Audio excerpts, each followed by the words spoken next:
भोजपुरी जो एक भाषा है, एक संस्कृति है, एक पहचान है और देश का एक अभिन्न अंग है। ये हमारे देश के उस तबके की प्रिय है जो कहीं न कहीं देश के छोटे बड़े हर हिस्से में अपने भारत के गौरव के लिए युद्ध लड़ रहा है।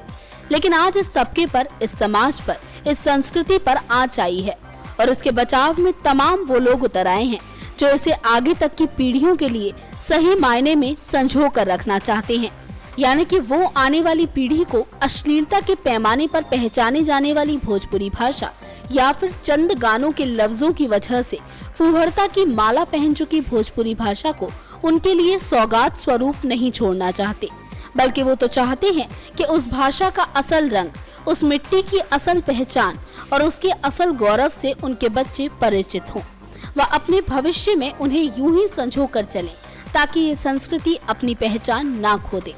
और उसकी मिठास यूं ही बरकरार रहे।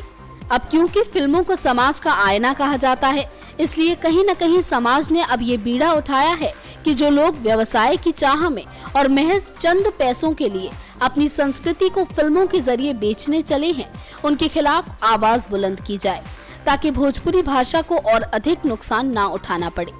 दरअसल मॉरिशस में भोजपुरी स्पीकिंग यूनियन की अध्यक्षा डॉक्टर सरिता बसु ने इस पर अपना पक्ष सामने रखा है। वो सोमवार को BHU के भोजपुरी अध्यक्ष केंद्र में मॉरिशस में भोजपुरी संवाद परिचर्चा को संबोधित कर रही थी।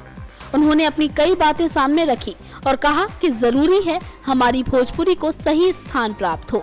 क्योंकि ये हमारे DNA में बसी है। वैसे उन्होंने यहाँ पर कई ऐसी बातें कही जो वाकई दिल को छू लेने वाली थी और इन बातों से कहीं न कहीं उस और लोगों का ध्यान भी गया कि इस भाषा को अब बर्बाद किया जा रहा है, जिसे संजोना वाकई जरूरी है।